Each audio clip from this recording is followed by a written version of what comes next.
اندازہ کرنا، ذمہ داری لینا، معرفت حاصل کرنا، دعا کرنا۔ جی اندازہ کرنا، آپشن نمبر الف یہ ٹھیک ہے۔ اس طرح سوال آ جائے نا، یہاں سے ہو سکتا ہے ایسے سوالات آ جاتے ہیں، تو اگر تقدیر کی لفظی معنی وہ آپ سے پوچھے تو یہ آپشن میں اندازہ کرنا، ذمہ داری لینا، معرفت حاصل کرنا، دعا کرنا، تو آپشن نمبر الف اندازہ کرنا ٹھیک ہے۔ نمبر با، آج ہم زمین کو جس شکل و صورت میں دیکھتے ہیں یہ در حقیقت نتائج ہیں نمبر ایک بنون انسان کی قوانین فطرت کی۔ جیم نمبر، آپشن نمبر جیم یہ ٹھیک ہے، صحیح ہے نا۔ سوال نمبر 3، کوئی انسانی تدبیر نافذ ہونے سے نہیں روک سکتی الف اللہ کی مشیت ارادے کو، نمبر 2 اپنی اچھی منصوبہ بندی کو، نمبر 3 اپنی اچھی قسمت کو، نمبر 2 اپنے فیصلے کو۔ جی ہاں، اللہ تعالیٰ کی مشیت اور ارادے کو، آپشن نمبر الف درست ہے۔ دال سوال نمبر 4، بندہ مومن بندی کے لیے کامیابی کے لیے درست اسلامی طرز عمل یہ ہے کہ الف صرف تدبیر پر بھروسہ، با صرف اللہ پر بھروسہ، جیم اللہ تعالیٰ سے ڈھیروں دعائیں، نمبر 4 اچھی تدبیر، اللہ سے دعا اور کامل بھروسہ۔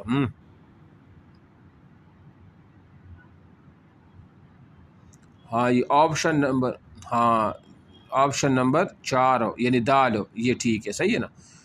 اس کے بعد سوال نمبر 5، اللہ تعالیٰ پر کامل بھروسہ رکھنا کہلاتا ہے تقدیر، امانت، توکل، تدبیر۔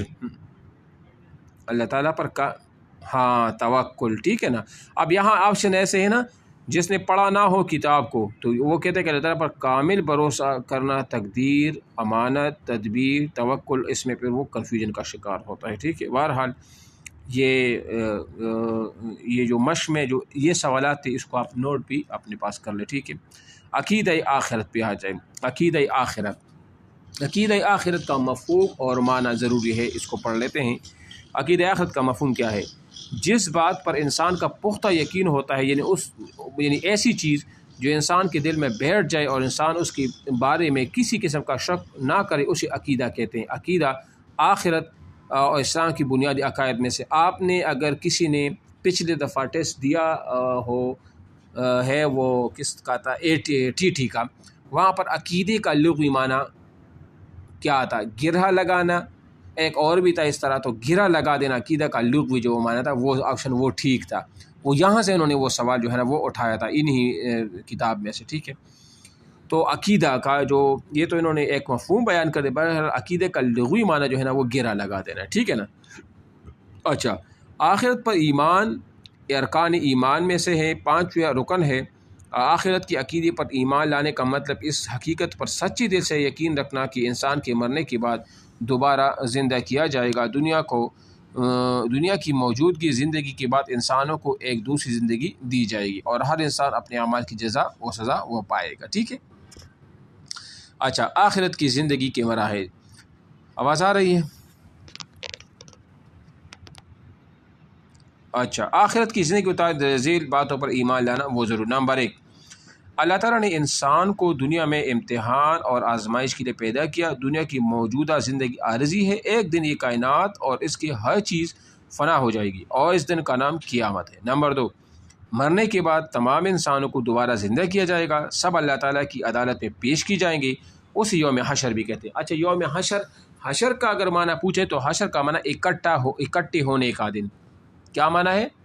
اکٹھے ہونے کا دن، یعنی جب اس میں اب لوگ جمع ہو جاتے ہیں۔ نمبر 3، انسان نے اپنی دنیاوی زندگی میں جو اعمال کیے ہوں گے وہ اللہ تعالیٰ کے حضور پیش ہوں گے۔ نمبر 4، اللہ تعالیٰ انسانوں کے اعمال کا وزن کرے گا، جن کے اچھے اعمال کا وزن زیادہ ہوگا وہ کامیاب ٹھہریں گے اور جن کے برے اعمال کا وزن زیادہ ہوگا وہ ناکام قرار پائیں گے۔ نمبر 6، کامیاب لوگوں کو جنت ملے گی اور ناکام لوگوں کو جہنم میں ڈالا جائے گا۔ جنت راحت اور خوشیوں کا گھر ہے جبکہ جہنم تکالیف اور مصائب کا وہ ٹھکانہ ہے۔ آخرت کی وقوع پذیر ہونے پر دلائل کہ آخرت کیا واقعہ ہوگا یا نہیں ہو، اس پر کوئی دلائل ہے؟ ہاں بالکل ہے۔ قرآن مجید کی روح سے آخرت کی زندگی ایک حقیقت ہے۔ قرآن مجید میں اللہ تعالیٰ نے آخرت کی زندگی کی حقیقت کو اس طرح بیان کیا، وَأَنَّ السَّاعَةَ آتِيَةٌ لَا رَيْبَ فِيهَا وَأَنَّ اللَّهَ يَبْعَثُ مَن فِي الْقُبُورِ۔ کہ بے شک یہ قیامت ضرور آنے والی ہے، اس میں کوئی شک نہیں، اور یہ کہ اللہ تعالیٰ سب لوگوں کو جو قبروں میں ہیں وہ زندہ اٹھایا جائے گا ان کو۔ اللہ تعالیٰ نے قرآن مجید میں مزید فرمایا کہ اگر میں تمہیں پہلی مرتبہ پیدا کر سکتا ہوں جبکہ اس سے قبل تمہارا کوئی وجود نہیں تھا، تو کیا تمہیں دوبارہ پیدا کرنا میرے لیے مشکل ہے؟ عقل بھی اس بات کو تسلیم کرتی ہے کہ کسی کام کو پہلی مرتبہ کرنا مشکل ہوتا ہے جبکہ دوسری مرتبہ اس کا کام سر انجام دینا نہایت آسان ہے۔ لہذا خالق کی کائنات یعنی کائنات کو پیدا کرنے والا کے لیے موجودہ نظام کو ختم کر کے اس کی جگہ ایک نیا نظام قائم کرنا نہایت آسان ہے۔ سائنسدانوں کی تحقیق کے مطابق بھی ایک دن ایسا آنے والا ہے جو سورج ٹھنڈا ہو جائے گا، دنیا کا موجودہ نظام ختم ہو جائے گا، اور اس کی تائید قرآن مجید کی اس آیت کے ذریعے سے وہ ہوتی ہے، اذا الشمس کورت و اذا النجوم انقطرت، اس طرح جو آیات ہے پوری۔ عدل و انصاف کی اصولوں کا تقاضا ہے کہ ایک دن ایسا ہونا چاہیے جب انسان کو اس کے اعمال کا پورا بدلہ ملے، نیکی کرنے والے کو نیکی کا اجر اور برائی کرنے والے کو برائی کی سزا ملے۔ ہم دیکھتے ہیں کہ اس دنیا میں کوئی شخص نیکی کرتا ہے اور کثرت اوقات اس کا مکمل اور صحیح فائدہ اسے حاصل نہیں ہوتا۔ ایک شخص گناہ کرتا ہے اور سزا سے بچ جاتا ہے، اس گناہ کے مقابلے میں اسے بہت معمولی سا نقصان اٹھانا پڑتا ہے جس سے انصاف کے تقاضے پورے نہیں ہوتے۔ ایسی مثال یہ تقاضا کرتی ہے کہ مکمل سزا اور جزا کا ایک دن ضرور ہونا چاہیے جس دن عدل اور انصاف کے تمام تقاضے وہ پوری کی جائیں گے، اور وہ قیامت کا دن ہوگا۔ ٹھیک ہے نا۔ عقیدہ آخرت اور تعمیر سیرت میں اس کا کردار۔ آخرت پر یقین انسانی زندگی کی پر نہایت گہرے اثرات مرتب کرتا ہے۔ آئیے عقیدہ آخرت کی انسانی زندگی پر اثرات کا جائزہ لیں۔ آخرت پر یقین رکھنے کے نتیجے میں انسان کی زندگی بامقصد معلوم ہو جاتی ہے۔ ظاہری بات ہے، وہ کہتا ہے کہ جب آخرت ہے تو پھر اچھے اعمال کرنے چاہیے، تو زندگی بامقصد ہو جاتی ہے۔ اس یقین کے نتیجے میں انسان اس بات کو جان لیتا ہے کہ اس کے ہر عمل اس کے آنے والی زندگی پر اثر مرتب ہوگا۔ جب کوئی شخص اس بات پر یقین رکھتا ہے کہ اس کی اصل کامیابی اور ناکامی کا انحصار اس زندگی پر ہے، تو اس کی رویے میں یکسر تبدیلی آ جاتی ہے، اور وہ اللہ تعالیٰ کے ہاں جواب دہی کے احساس کی وجہ سے اپنے فرائض دیانتداری سے ادا کرتا ہے، اور دنیاوی لذتوں کو پیچھے بھاگنے کی وجہ آخرت کے فائدہ کو ترجیح دیتا ہے۔ اس کی نظر دنیا کی فائدوں اور نقصانات کی وجہ آخرت کی ابدی زندگی پر ہوتی ہے۔ اپنی زندگی میں اعلیٰ مقاصد کے حصول کے لیے ہر قربانی دینے کو تیار ہو جاتا ہے۔ اس کے برعکس ایسا شخص جو آخرت کی زندگی کا انکاری ہے، اس کی زندگی بے مقصد تنگوں کی امانت ہے جو ہوا کی دوش پر اڑتے پھرتے ہیں۔ قرآن مجید کی تعلیمات میں یہی کہ انسانی زندگی بے مقصد نہیں ہے۔ اللہ تعالیٰ ارشاد فرماتے ہیں افحسبتم انما خلقناکم عبثا وانتم الینا لا ترجعون۔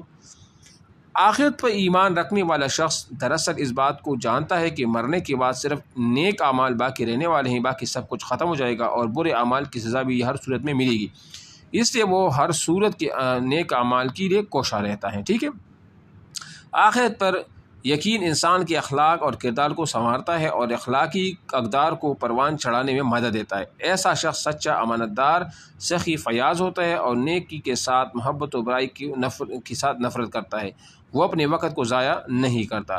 آخرت پر یقین کے نتیجے میں انسان میں شجاعت، استقامت جیسے اعلیٰ صفات پیدا ہوتی ہے۔ آخرت کی زندگی کا یقین مسلمان کے دل سے ہر طرح کا خوف دور کرتا ہے، اور اس بات پر پختہ یقین ہوتا ہے کہ موت کا ایک وقت مقرر ہے، اس سے پہلے موت نہیں آ سکتی، لہذا وہ بڑے ظالم اور جابر کے سامنے کلمہ حق کہنے سے بھی باز نہیں آتا۔